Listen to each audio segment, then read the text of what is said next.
Hi, welcome to Alex Shares Knowledge. Thanks for checking out this video. If you find it insightful, please subscribe to my channel.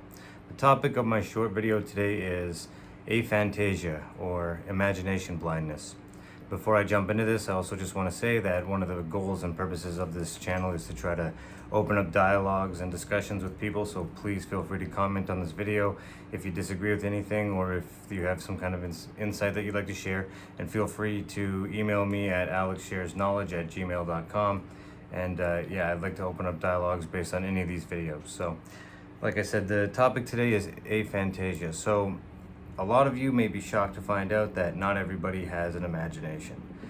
And not everyone even has an inner monologue. And in fact, the people that don't have a hard time understanding that people do, and the people that do have a hard time believing that some people that don't. Most people that I try to explain this to are confused at first, and the more I try to explain it, the more they insist that they don't believe it and that these people are just lying, looking for attention or whatever. However, there's actually a large amount of research on this. Specifically, it goes all the way back to the 1880s, really, and there's a lot of research on this phenomenon that was ignored. But more specifically, there's a researcher named Russell Herbert who's been researching this for 40 years, and really in depth, and he's really broken down, tried to analyze the mind from the inside out, which is what I like doing, deconstructing the mind. And he's got a lot of data that shows he's identified essentially 5 types of thinking that humans possess. Those being inner monologue, sensory awareness, inner seeing or imagination, unsymbolized thinking, and feelings. And it turns out that not everybody has that inner monologue, and not everybody has the inner seeing. And the aphantasia actually means inner mind, so the ability to close your mind and just picture things in your mind.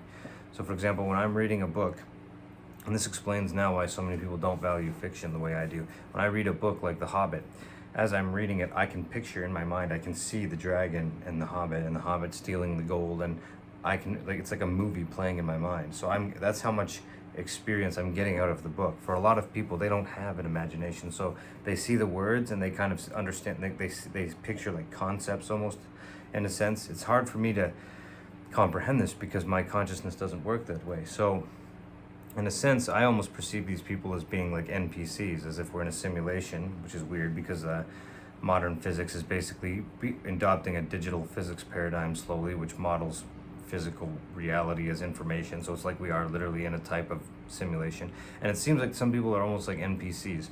However, I don't think people that have aphantasia are literal NPCs, because NPCs, of course, it's just a metaphor, or, well, not a metaphor. NPCs are characters in a video game. They're programs that don't have any sentience. They're just a program that you interact with. There seems to also be 2 types of consciousness that we've identified in humans. Phenomenal consciousness. This is just consciousness in general. Phenomenal consciousness means just a state of what it is like to be something. Like a goldfish has some sort of inner experience of what it's like to be a goldfish. Metacognition is having that plus another level of awareness where you can reflect on that awareness. And it turns out that the data shows that not everybody metacognizes things, and this is not surprising to me because it's just an obvious observation of life. In fact, most people prefer not to question why they're doing anything, and their mind, they're more just phenomenally conscious. I think it's a product of evolutionary diversity or something, why some of us have this metaconsciousness, but not everyone has it. And we tend to infer that other people's minds must work the exact same way our own minds work, which is a huge flaw in thinking, because it's not true at all. So a lot of people get really deeply disturbed by this on an existential level, because if you have an imagination and an inner monologue like me, the fact that someone else doesn't have it, it seems creepy. There are advantages and disadvantages apparently to this syndrome, or this condition, sorry, I should call it.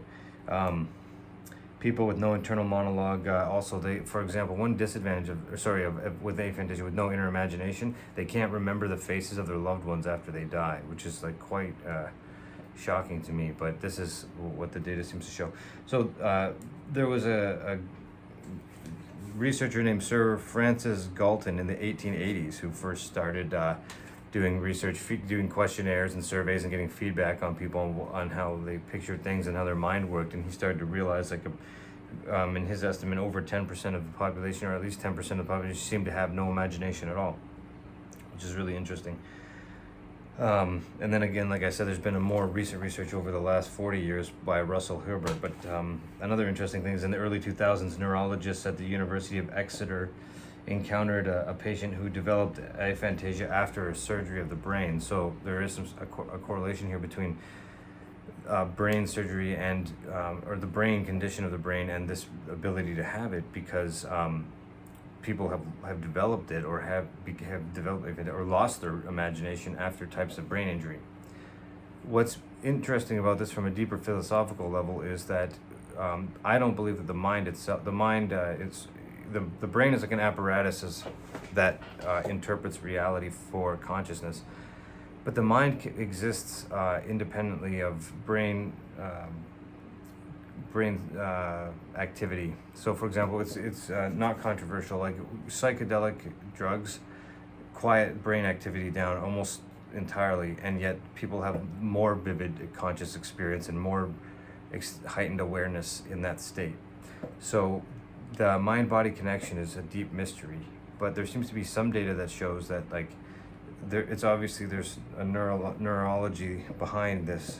And I've talked to a couple people in real life that claim to have aphantasia. They seem to think that they've been exposed to what they think is credible data that shows them that they think it's a result of childhood trauma and their minds basically being traumatized, blocked out having an imagination, which is an interesting theory as well. One thing that aphantasia, one advantage of it for people is that it makes them hyper present in the moment, which I think really would benefit a lot of athletes and martial artists in some ways. I think having it, if you're like me, I also have an inner monologue, by the way, but it's not constant. It's almost like a muscle that I can use when I need it. Some things will be automatic, like if I stub my toe, I might actually in my mind be like, oh, what the hell was that, or something involuntarily. So some expressions I will just think like the thought in my mind. And when I'm reading a book, I can often hear my own voice, sort of imagine my own voice narrating it. But I don't have it 24/7. It doesn't bother me, and I'm fully aware it's my own self, making up the thoughts. So there's also, because there's a condition on the other end of the spectrum, which is probably neurological too, called hyperaphantasia. And I suspect that Carl Jung, a famous psychologist, had hyperaphantasia because he used to describe I daydream a lot, but he used to daydream constantly, really vividly, almost to the point of lucid dreaming while he was awake, where characters would come alive out of his daydreams and he would almost be hallucinating. So I speculate that he might have had a form of extreme hyperaphantasia, which could just be a genetic condition. There's correlations between eye conditions and aphantasia, and high IQ as well, novel thinking and all this. So there might be. I wish we could do data and find out if he had hyperaphantasia, but that's really interesting. My first thought when I heard about this was to interpret these people like NPCs, but again, there's also some data out there that suggests that metacognition isn't connected. You can have aphantasia and still be very metacognitive.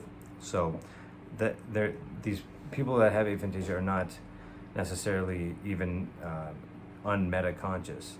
They just don't have an imagination, which is interesting. And I know a lot of people, if they have an inner mind the way I do, then they don't believe that this is even a thing for people, but it is, and even what we experience as qualia subjectively, like colors, we'll never know for sure if we're all experiencing the same experience of the color or just correlations, but it's interesting to think about. So always keep in mind that everyone's very unique in their neurology, and we perceive reality subjectively very differently often.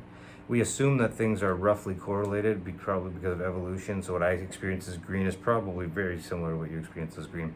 But we also know there are people on the edge of evolution, like females, and certain parts of the world, tetrafems, that actually have more physiologically and neurologically the ability to process more colors than a normal person. So we're always evolving, it seems like, new qualia perceptions, which I think is fascinating.